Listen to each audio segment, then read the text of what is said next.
الحمد لله نحمده ونستعينه ونستغفره ونؤمن به ونتوكل عليه ونعوذ بالله من شرور أنفسنا ومن سيئات أعمالنا من يهده الله فلا مضل له ومن يضلله فلا هادي له ونشهد أن سيدنا وسندنا وحبيبنا ومولانا محمدا عبده ورسوله أما بعد فأعوذ بالله من الشيطان الرجيم بسم الله الرحمن الرحيم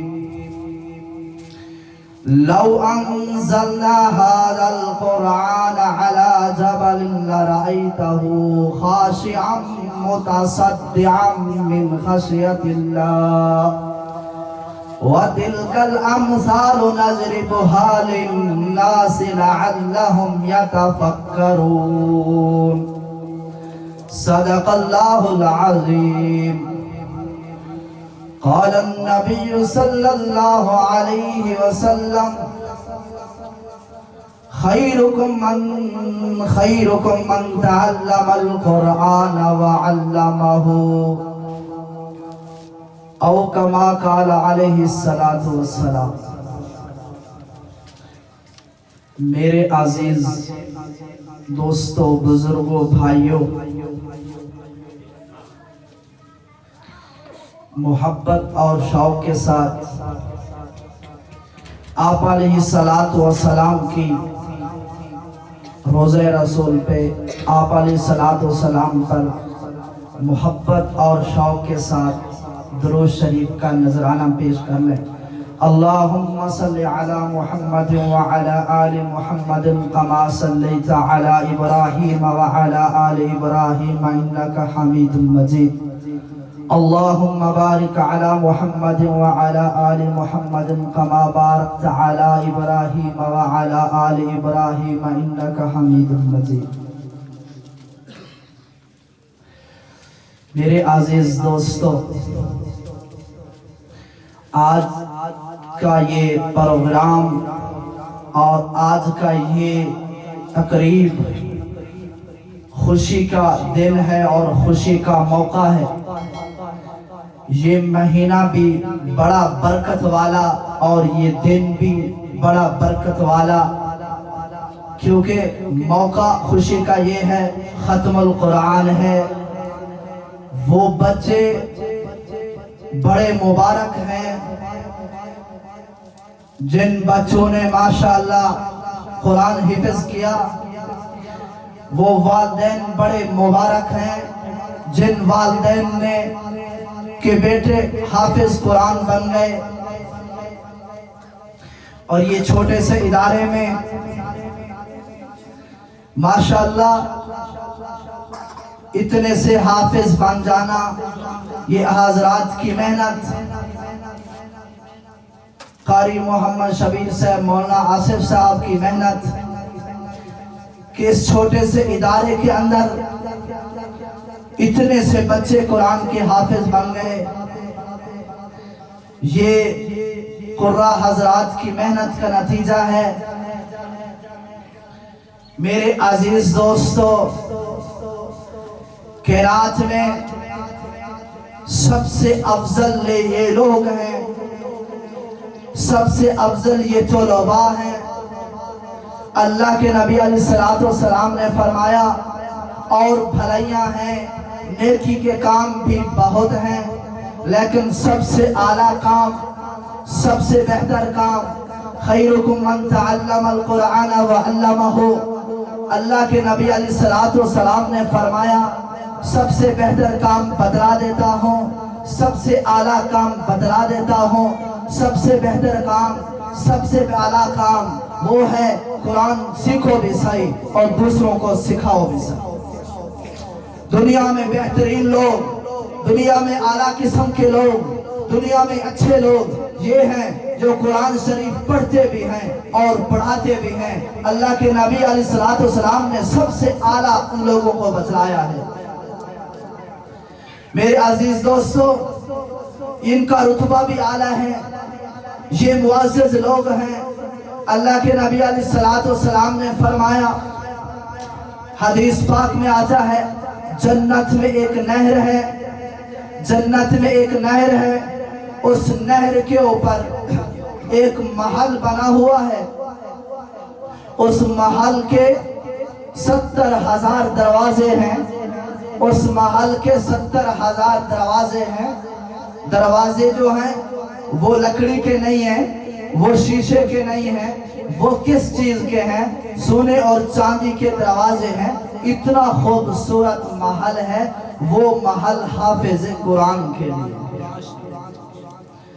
آج جس بچوں نے حفظ کیا ہے یہ ان کے لیے محل ہے، اور جو حافظ ہیں یہ ان کے لیے محل ہے۔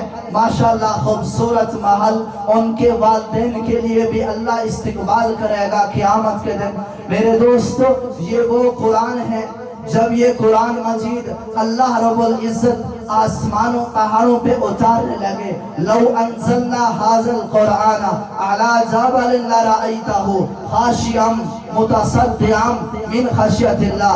یہ وہ قرآن مجید ہے، جب اللہ رب العزت اس کو پہاڑوں پہ اتارنے لگے، انہوں نے کہا یا اللہ، پہاڑوں کہنے لگے یا اللہ یہ قرآن اعلیٰ ہے، یہ قرآن اعلیٰ ہے، اس کے الفاظ اعلیٰ ہیں، اس کے معنی اعلیٰ ہیں۔ یا اللہ ہمارے اندر یہ طاقت نہیں ہے، ہمارے اندر یہ قوت نہیں ہے۔ لو انزلنا هذا القرآن على جبل لرأيته خاشعا متصدعا من خشیت اللہ۔ اللہ نے قرآن میں وہ نقشہ کھینچا ہے، وہ پہاڑ کہنے لگے یا اللہ یہ ہم اٹھا نہیں سکتے، اس قرآن کو ہم اٹھا نہیں سکتے۔ اس قرآن کے الفاظ بھی ہیں، خاشعا متصدعا من خشیت اللہ۔ وہ پہاڑ تھرتھرانے لگے، وہ کانپنے لگے۔ یا اللہ ہمارے اندر قوت نہیں، ہمارے اندر طاقت نہیں، ہم اس قرآن کو اٹھا سکے۔ لیکن میرے دوستو، یہ قرآن پہاڑ نہ اٹھا سکے، وہ قرآن جو بڑے بڑے پہاڑ نہ اٹھا سکے۔ اللہ کی شان دیکھو، اللہ کا معجزہ دیکھو، اللہ کے نبی علیہ السلام پہ اللہ نے یہ قرآن اتارا اور آخری نبی بھیجا اس قرآن کو اتار کے، کہ جس قرآن کو پہاڑ نہ اٹھا سکے، وہ قرآن اس قرآن کو پہاڑ نہ اٹھا سکے۔ لیکن اللہ کی ذات دیکھو، آپ علیہ السلام کی امت میں سے 10 سال کا بچہ، 9 سال کا بچہ، 12 سال کا بچہ وہی قرآن کا حافظ ہوتا ہے، وہی قرآن کو سینے میں لے کر چلتا ہے۔ یہ قرآن کا معجزہ ہے، اور اس بندے کا معجزہ ہے کہ جس کو پہاڑ نہ اٹھا سکے۔ لیکن ہمارے مسلمان کا 10 سال بچہ، 11 سال کا بچہ قرآن کا حافظ ہوتا ہے۔ کہو سبحان اللہ۔ وہ قرآن کا کیا ہوتا ہے؟ حافظ ہوتا ہے۔ اللہ کی شان ہے۔ میرے عزیز دوستو، یہ وہی قرآن ہے، نبی آئے 1,24,000 انبیاء کو اللہ نے بھیجا، 1,24,000 انبیاء کو بھیجا۔ بابا آدم علیہ السلام آئے، لیکن یہ قرآن نہیں آیا۔ زندگی گزاری، انہوں نے دعوت بھی دی، لیکن یہ قرآن مجید نہیں آیا۔ اللہ نے فرمایا فی لوح محفوظ، اس قرآن مجید کو میں نے لوح محفوظ میں محفوظ کر رکھا ہے، لوح محفوظ کی تختی میں میں نے اس کو محفوظ کر رکھا ہے۔ حضرت آدم علیہ السلام آئے، لیکن یہ قرآن نہ آیا۔ حضرت عیسیٰ نبی آتے رہے، حضرت ابراہیم علیہ السلام آئے، لیکن یہ قرآن نہ آیا۔ حضرت ابراہیم علیہ السلام دعوت دیتے رہے، لیکن یہ قرآن نہ آیا۔ حضرت موسیٰ علیہ السلام آئے، لیکن یہ قرآن نہ آیا۔ حضرت یوسف علیہ السلام آئے، لیکن یہ قرآن نہ آیا۔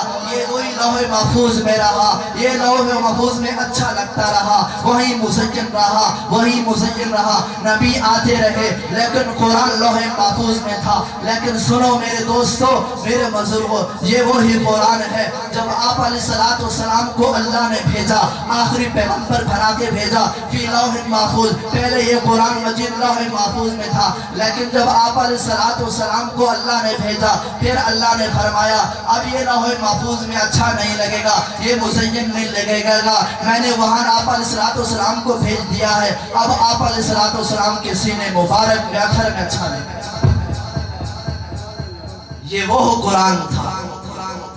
اب نبی علیہ السلام کے سینے مبارک میں اچھا لگے گا جس گھر میں تلاوت قرآن کی جاتی ہے۔ اللہ کے نبی علیہ السلام نے فرمایا تم اپنے گھروں میں مقبرہ نہ بناؤ، قبرستان نہ بناؤ۔ کیا مطلب؟ اپنے گھروں کے اندر قرآن کی تلاوت کرو، اپنے گھروں کے اندر قرآن کی تلاوت کرو، اپنے بچوں کو قرآن کی تلاوت پہ لگاؤ، اپنے گھر والوں کو قرآن کی تلاوت پہ لگاؤ۔ جس گھر کے اندر قرآن کی تلاوت ہوتی ہے، جس گھر کے اندر قرآن کی تلاوت کی جاتی ہے، اس میں اللہ کی رحمت برستی ہے۔ جس گھر میں قرآن کی تلاوت کی جاتی ہے اس گھر میں اللہ کی رحمت بھرتی ہے۔ میرے دوستو، ان حافظ کا رتبہ اعلیٰ ہے۔ یہ لوگ بڑے معزز لوگ ہیں، ان کو پڑھانے والے بھی معزز ہیں، پڑھنے والے بھی معزز ہیں، ان کا رتبہ بڑا اعلیٰ ہے۔ قیامت کا دن ہوگا، حدیث پاک سے آتا ہے ایک معاشر قائم ہوگا، اس معاشر کے اندر کیا ہوگا؟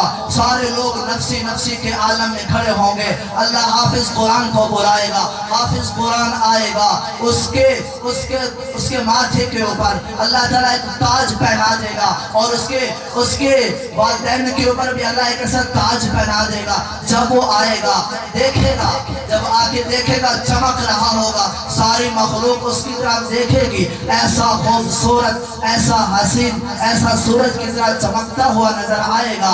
میرے دوستو، پوچھیں گے یہ کون لوگ آ رہے ہیں، یہ کون معزز لوگ آ رہے ہیں؟ بتایا جائے گا ان کے بیٹوں نے آج قرآن حفظ، دنیا میں قرآن حفظ کیا تھا۔ اللہ یہ احساس دے رہا ہے، اللہ یہ احترام کر رہا ہے، اللہ اتنی عزت دے رہا ہے۔ حدیث پاک میں آتا ہے اللہ کے نبی علیہ السلام نے فرمایا اللہ تعالیٰ قیامت کے دن ان بیٹوں جو حفظ کیا ان کے والدین کو بلائیں گے، اور ایسا سٹیج لگے گا، اس سٹیج کے اوپر ان کے والدین کو بٹھایا جائے گا۔ پوچھیں گے، وہ خود کہے گا ان کے والد سے، یا اللہ میں تو دنیا میں قرآن پڑھ نہیں سکتا تھا، مجھے قرآن آتا نہیں تھا، اتنا مجھے درجہ کیوں مل گیا، اتنا اعزاز مجھے کیوں مل گیا؟ بتایا جائے گا تیرا بیٹا قرآن کا حافظ تھا، اس کی وجہ سے اللہ نے ایسا رتبہ عطا کر دیا۔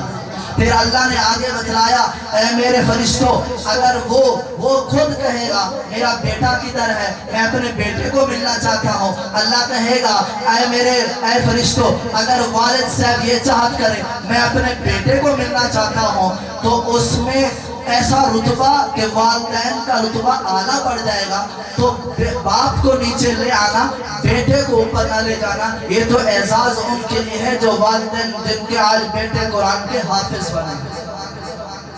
یہ بڑے مبارک بندے ہیں، ان کے والدین بھی بڑے مبارک ہیں، ہاں ان کی سازہ کرام کی محنت بھی بڑی مبارک ہے، اور یہ دن بھی بڑا مبارک ہے، خوشی کا دن ہے۔ میرے دوستو، یہ جو چھوٹے چھوٹے بچے قرآن کے حافظ بیٹھے ہیں، اس پہ جب پروگرام ختم ہو، جب یہ بیان ختم ہو، ان کو اٹھ کے گلے ملو، ان کو مبارکباد پیش کرو، ان کے سازہ کرام کو مبارکباد پیش کرو، ان کے والدین کو مبارکباد پیش کرو۔ یہ مبارکباد دینے کے مستحق ہیں، یہ بڑے معزز لوگ ہیں، ان کی وجہ سے تو اللہ انسانوں کو رزق پہنچاتا ہے، ان کی وجہ سے تو اللہ تعالیٰ کی رحمت ہر وقت برستی ہے۔ یہ چھوٹے سے بچے جو قرآن کے حافظ بنتے ہیں اور یہ قرآن مجید کو پڑھتے ہیں، کتنے معزز لوگ ہیں۔ میرے عزیز دوستو، ایک واقعہ ذکر کرتا ہوں کہ اللہ کے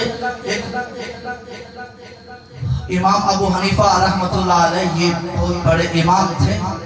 اس وقت امام یوسف رحمت اللہ علیہ والد سے فوت ہو گئے تھے۔ ان کی والدہ ان کو کسی دھوبی کے پاس بھیجتی تھی کہ جا کر کما کے آ، تھوڑی مزدوری کر کے آگے امام ابو حنیفہ رحمت اللہ علیہ کا درس لگا۔ بچہ جاتا تھا، جب بچہ آگے جاتا تو ایک دن درس میں بیٹھ گیا، مزہ آ گیا، پڑھنے لگا، پھر ایسے سلسلہ چلتا رہا تو ماں پوچھتی تھی کہ آج جاتا بھی ہے کوئی مزدوری نہیں لے آتا۔ فرمایا کہ آگے بیٹا یہ کہہ دیتا تھا کہ وہ دھوبی نہیں دیتا تو میں کیسے لے آؤں۔ ایک دن خود ماں پہنچی دھوبی کے پاس کہ میرا بیٹا 3 دن 4 دن مسلسل آ رہا ہے، آپ نے اس کو پیسے کیوں نہیں دیتے؟ وہ کہنے لگا کہ آپ کا بیٹا تو آیا ہی نہیں ہے۔ آگے سے گزرے تو امام ابو حنیفہ رحمۃ اللہ علیہ کا درس ہو رہا تھا۔ امام ابو حنیفہ